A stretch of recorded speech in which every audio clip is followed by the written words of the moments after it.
எங்கள் அழைப்பை ஏற்று இங்கே வந்திருக்கும் எனது அன்பு சகோதரர்கள், பத்திரிகை நண்பர்களும் ஊடக நண்பர்களுக்கும் என்னுடைய நன்றி கலந்த வணக்கம். என்னோடு நெருங்கி ஒரு குடும்பமாக பழகி இந்த படத்தில் பணிபுரிந்த சக நடிகர்களுக்கும் டெக்னீஷியன்ஸ்க்கும் என்னுடைய வணக்கங்கள், வாழ்த்துக்கள். இந்த படத்தில் நிறைய விஷயங்கள் ஷேர் பண்ணோம். நம்ம ரீசெண்டாக தான் ஒரு ப்ரெஸ் மீட் பண்ணோம். ஆனால் இன்றைக்கி ஒரு ப்ரெஸ் மீட் பண்ணுறதுக்கு காரணம் என்னன்னா, ஃப்ரெண்ட்ஷிப் டே. வேர்ல்டில் இருக்க எல்லா தமிழ் சொந்தங்களுக்கும் இந்த ஃப்ரெண்ட்ஷிப் டே வாழ்த்துக்கள். உங்கள் எல்லாருக்கும் என்னுடைய ஃப்ரெண்ட்ஷிப் டே வாழ்த்துக்கள். எல்லாம் ஃப்ரெண்ட்ஸாக பழகிட்டு இருக்கோம். நம்ம ஒரு ப்ரெஸ்ஸு, ஒரு டெக்னீஷியன் அப்படின்னு இல்லை. இங்கே இருக்கிறவங்க எல்லாமே நீங்கள் பேசும்போது பார்த்துருப்பீங்க, எப்படி பேசுகிறாங்க, எப்படி பழகுறாங்க. அந்த மாதிரி தான் எங்கள் யூனிட்டில் ஒர்க் பண்ண ஒவ்வொருத்தரும் எங்களுக்கு டைம் ப்ராப்ளமே இல்லை. காலையில் ஷூட்டிங் 9 மணின்னா 9 மணிக்கு எல்லாம் இருப்பாங்க. ஒரு ஜாலியாக இருக்கும். நம்ம நினச்ச நேரத்தை விட ஸ்பீடாக முடிச்சுட்டு போயிட்டே இருப்போம். இப்போ சமுத்திரக்கனி சார்லாம் பார்த்தீங்கன்னா என்னுடைய அந்த காலத்தை நினைவுபடுத்துகிற ஒரு ஆர்டிஸ்ட். லுக் வைஸ், அந்த பாடி வச்சிருக்கிற அந்த ஸ்டைல், அந்த நடை, அந்த கெத்து, சீனில் வந்துட்டாருன்னா சிங்கம். அப்படி மிரட்டி இந்த படத்தில் மிரட்டி இருக்காரு பாருங்க. சிம்ரன் அந்த மிரட்டி இருக்காரு. வனிதாவை அந்த மிரட்டி இருக்காரு. வனிதாவை அதுக்கு மேலே மிரட்டுச்சு. இப்போ அதுக்கு எமோஷன் வேணுங்கிறதுக்காக அதை கூப்பிட்டு சொன்னேன். உனக்கு தெரிஞ்ச கெட்ட வார்த்தைகளெல்லாம் திட்டுமாகிறேன். ஏதோ சொல்லத்தகாத வார்த்தைகள்லாம் இஷ்டத்துக்கு திட்டம். அங்கே சுற்றி இருக்கிறவங்களாம் கேட்குறாங்க, சார் எப்படி சார் சென்சார் பேசிட்டோம், அந்த எமோஷன் வரட்டும். அது வெறி பிடிச்சி போய் அப்படி பேசும். ஆமாம், யாருமே இருந்த கோப்பை எங்கள் செட்டில் காமிச்சு. இந்த படத்தில் வனிதா விஜயகுமாருக்கு ஒரு ரிமார்க்கபிள் ஒரு அங்கீகாரம் கிடைக்கும் அப்படின்னா ஒரு மிகப்பெரிய நடிகைங்கிற அங்கீகாரம் நடிக்கும். அதே மாதிரி சொல்லணுன்னா, பிரியா ஆனந்த் ஒரு அழகான பொண்ணு, தமிழ் பொண்ணு. தமிழ் இண்டஸ்ட்ரியில் யூஸ் பண்ண மாட்டேங்கிறாங்கன்னு சொன்னாங்க. ஆனால் இங்கே பேசுறது எல்லாமே இங்கிலீஷ். எங்களுக்கெல்லாம் தமிழ் தெரியும், ஆனால் பாதி இங்கிலீஷ். இனிமேல் எங்கே போனாலும் தயவுசெய்து இங்கிலீஷில் பேச வேணாம். அப்போ தான் தெரியும் தமிழ் பொண்ணுன்னு. ஓகே, ரொம்ப அழகான பொண்ணு. இந்த படத்தில் இந்த கேரக்டர் யாரை போடுறதுன்றது ரொம்ப ஒரு மண்டை குடைச்சல் இருந்தது பல நாட்கள். அதுக்கப்புறம் என்கிட்ட அடிக்கடி தொடர்பில் இருந்தது பிரியா. க்யூட்டாக ஒரு பேர் தேவைப்பட்டது. சரின்னு சொல்லிட்டு பிரியா ஆனந்தை டிசைட் பண்ணோம். அதே மாதிரி இந்த படத்தில் பார்த்தீங்கன்னா, நீங்கள் பார்த்துருப்பீங்க இந்த ட்ரெய்லர்லேயே, சாங்கிலெல்லாம் ரொம்ப க்யூட்டாக அழகாக இருக்கும். பர்ஃபார்மன்ஸுக்கும் ஒரு பெரிய அங்கீகாரம் கிடைக்கும் பிரியாவுக்கு. இதுக்கப்புறம் தொடர்ச்சியாக நிறைய தமிழ் படங்கள் வரும். அடுத்தது சிம்ரன். பிரசாந்தோட ஒரு 6 படங்கள் பண்ணிடுச்சு. அதுக்கப்புறம் படங்கள் இந்த படம் வாங்கின பிற்பாடு இது ஏன் சிம்ரனை பண்ணக்கூடாதுன்னு எனக்கு தோணுச்சு.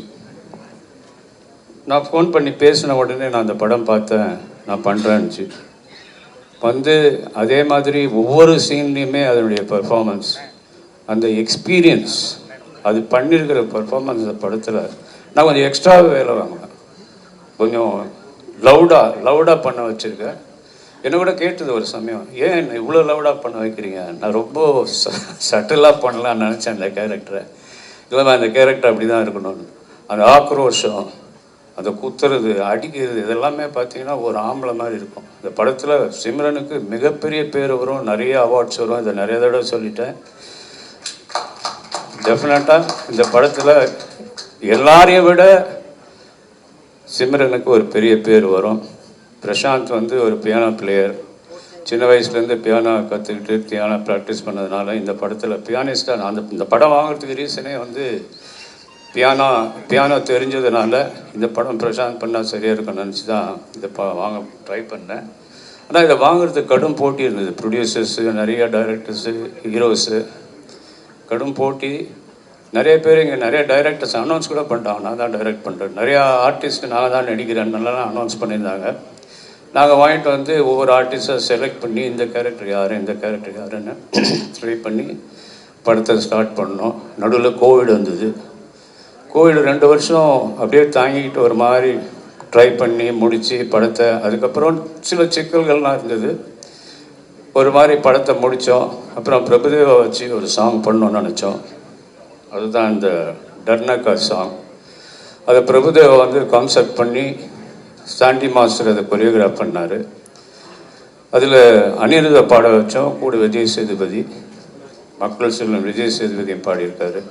அந்த சாங் வந்து மிகப்பெரிய ட்ரெண்டிங்கில் போயிட்டுருக்கு. அதுக்கெல்லாம் நீங்கள் தான் காரணம். நன்றி உங்கள் எல்லாருக்கும். இந்த சாங் வந்து இங்கே மட்டும் இல்லை, வேர்ல்டு ஃபுல்லாக ட்ரெண்டிங் ஆகி நிறைய பேர் இந்த ஹூக் ஸ்டெப்பை ப்ராக்டிஸ் பண்ணி வீடியோவில் சென்ட் பண்ணிகிட்டே இருக்காங்க. இந்த படத்தினுடைய ப்ரமோஷனுக்காக நான் வந்து பிரசாந்தோடைய ஒரு ஃபேன் வந்து வண்டி ஓட்டும் போது கீழே விழுந்து இறந்துட்டான். அதில் ரொம்ப மன வருத்தம் இருக்குது. உடனே ஏன் எல்லாருக்கும் ஹெல்மெட் அவேர்னஸ் கிரியேட் பண்ணக்கூடாதுன்னு சொல்லி ஒரு 5000 ஹெல்மெட்டை தமிழ்நாடு ஃபுல்லாக நாங்கள் வந்து ஃப்ரீயாக டிஸ்ட்ரிபியூட் பண்ணோம் ஃப்ரான்ஸுக்கெல்லாம். பிரசாந்துடைய பர்த்டே வந்தப்போ எல்லா ப்ரெஸ்ஸுக்கும் நாங்கள் ஹெல்மெட் வந்து கூப்பிட்டு எல்லாருக்கும் கொடுத்தோம். உங்களுக்கு எல்லாருக்கும் தெரிஞ்சிருக்கும். இந்த அவேர்னஸை கிரியேட் பண்ணுறதுக்காக அவர் பண்ண பல சிரமங்கள். ஒவ்வொரு ஊராக போய் எல்லாரையும் கூப்பிட்டு ஹெல்மெட்டை கொடுத்து ஹெல்மெட் இல்லாமல் ஓட்டாதீங்க, அதனால் உங்கள் உயிருக்கு ஆபத்தெல்லாம் அட்வைஸ் பண்ணி வந்தார். அப்புறம் கேஎஸ் ரவிக்குமார் சார் ஒரு ஸ்பெஷல் கேரக்டர்.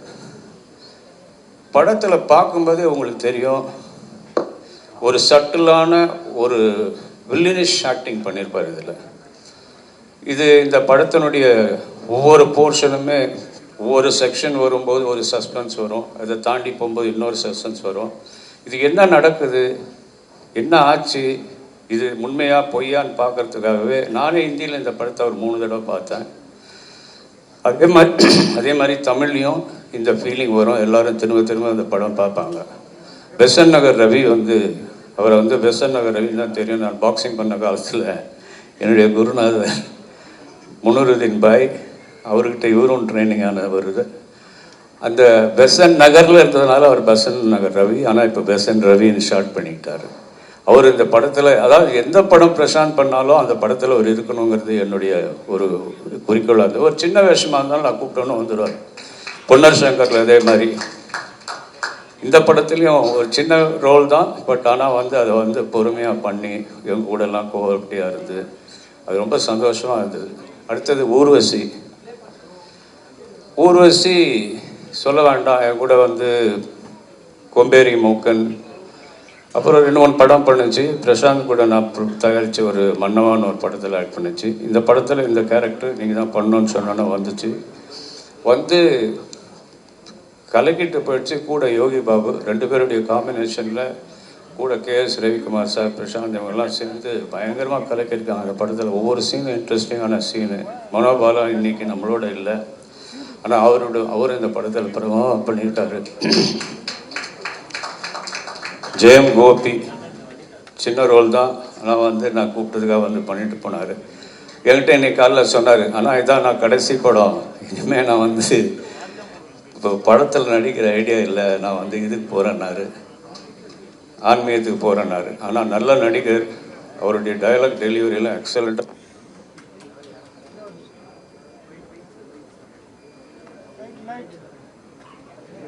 லுக்கோடு இருக்கிற ஒரு ஆர்டிஸ்ட்டு. இனிமேல் நீங்கள் ஆன்மீகத்துக்கு போங்க, ஆனால் நடிப்பையும் கொஞ்சம் சைடில் வச்சிங்க. இந்த மாதிரி லைட் ஆஃப் பண்ணி சிக்னல் கொடுத்துருக்காரு. அதை மெயின்டைன் பண்ணேன். அதே மாதிரி விஜேந்தர் நல்ல ரோல் பண்ணியிருக்காரு இந்த படத்தில். பூவையாருன்னு ஒரு சின்ன பையன், அவனும் பயங்கரமான ரோல் பண்ணியிருக்கான். இதில் லீலா சாம்சன் ஒரு எக்ஸ்ட்ராடினரி பெர்ஃபார்மர். அவங்க இந்த படத்தில் ஒரு நல்ல ரோல் பண்ணியிருக்காங்க. அவங்களும் பிரமாதமாக பண்ணியிருக்காங்க. ஆக்சுவலாக அவங்க வரதா இருந்தது, ஆனால் அர்ஜென்ட்டாக சைனாவில் ஏதோ ப்ரோக்ராம் வந்து போயிட்டாங்க. மேபி நம்ம எல்லாம் ஒரு சக்ஸஸ் மீட் வைக்கும்போது அவங்கெல்லாம் வருவாங்க. நீங்கள் இன்றைக்கி வந்து இந்த படத்தை இவ்வளோ தூரம் கொண்டு போய் நிறுத்திருக்கீங்க. இப்போவே எனக்கு பெரிய எனர்ஜி வந்திருக்கு. எல்லா தியேட்டருக்காரங்களும் இந்த படத்தை போடணுன்னு அவங்களுக்குள்ள ஒரு பரபரப்பான ஒரு இது நடந்துகிட்ருக்கு. ஆல்ரெடி 400 தியேட்டருக்கு மேலே தமிழ்நாடு ஃபுல்லாக போட்டிருக்கோம். இதுக்கும் மேலே தியேட்டர்கள் போடணுன்னு எல்லோரும் விரும்பி வராங்க. அது ஒரு நல்ல பாசிட்டிவ் சைன். அது வந்து அதற்கெல்லாம் காரணம் நம்ம ப்ரெஸ்ஸும் ஊடக நண்பர்கள் தான். அவங்க எல்லாருக்கும் என்னுடைய மனமார்ந்த நன்றி என் சார்பாகவும் பிரசாந்த் சார்பாகவும் எங்கள் குழு சார்பாகவும் தெரிவிச்சுக்கிறேன். இன்றைக்கி வந்ததுக்கு ரொம்ப நன்றி. Happy friendship day. Thank you Nikhil. Thank you.